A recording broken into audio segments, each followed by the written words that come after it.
नमस्कार, स्वागत है आपका आदिशक्ति पीताम्बरा परिवार में। आज हम इस वीडियो के माध्यम से सर्व योगिनी साधना के विधि विधान, मंत्र जाप और नियमों के विषय में बात करेंगे।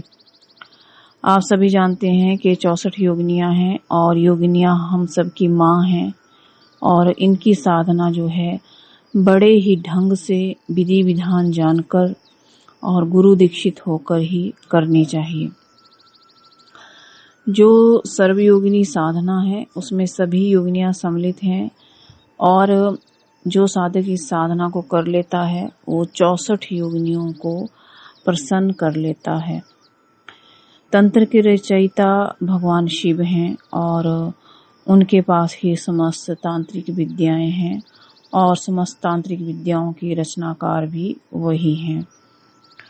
जो भगवती माँ पार्वती के उपासक हैं वो इन सभी योगिनियों की साधना बड़े आसानी से कर सकते हैं।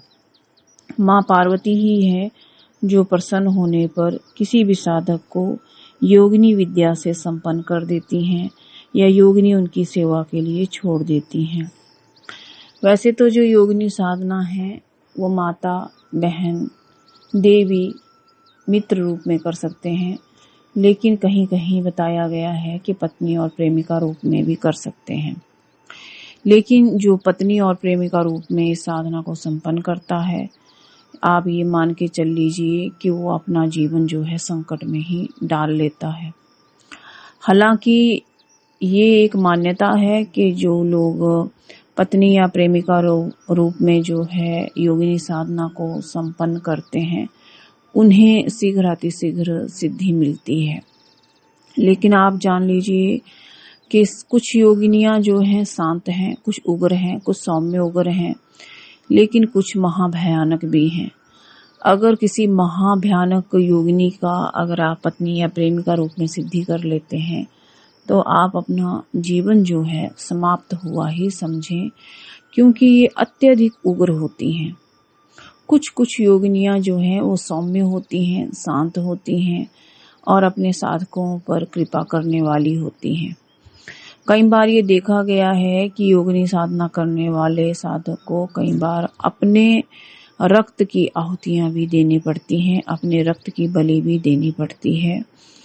वो उग्र योगिनियों के लिए अनिवार्य भी रहती है।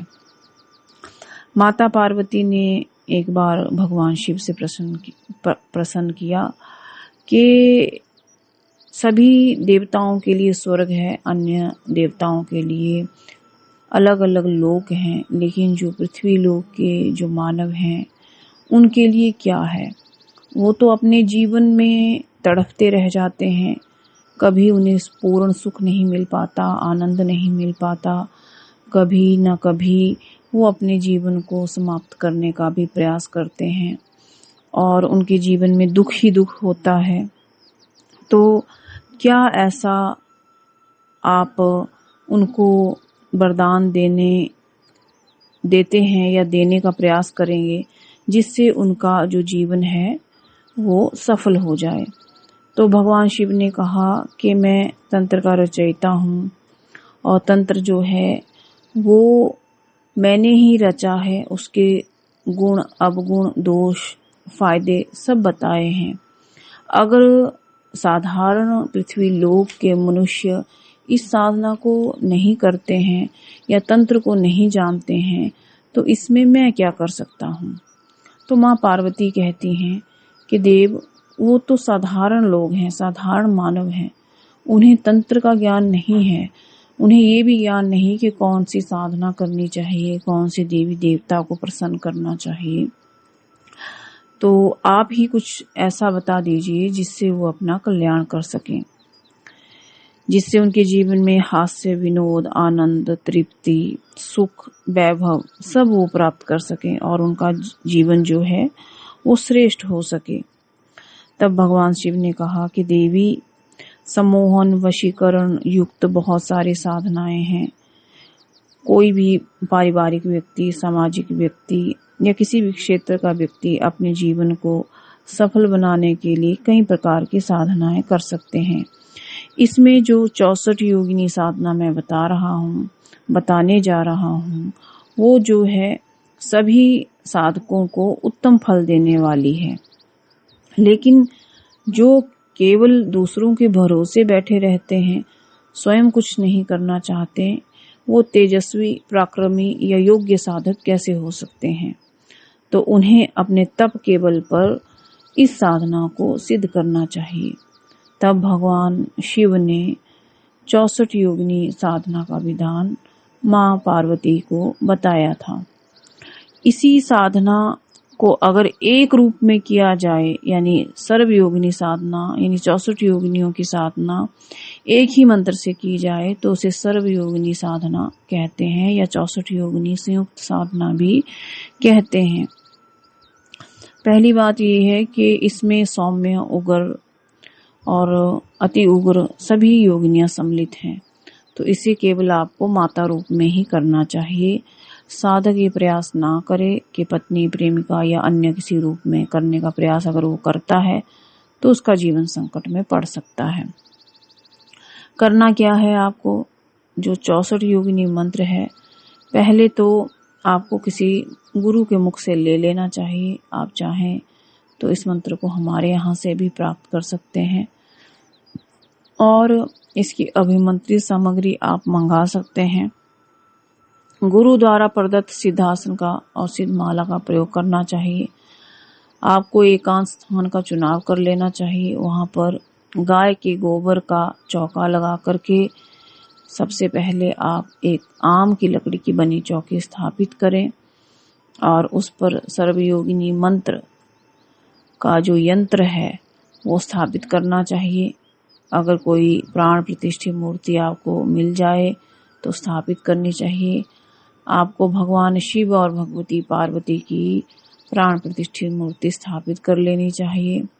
उसके बाद सर्व सिद्धि यंत्र का पूजन आपको करना चाहिए। घी का दिया इसमें प्रज्वलित करना चाहिए। इसमें आप लाल पुष्प, कनेर के पुष्प, गुलाब के पुष्प, लेकिन सुगंधित गुलाब के पुष्पों का प्रयोग आपको करना चाहिए। जो आपका कमरा है या एकांत स्थान है वो सुगंधित होना चाहिए। किसी प्रकार का मैल या बदबू वहां पे नहीं होनी चाहिए। अंगारों पर आपको या गाय के गोबर के उपलों के ऊपर आपको लोबान, कपूर और गुगल इत्यादि जला लेना चाहिए। इससे कमरा जो है आपका शुद्ध हो जाएगा।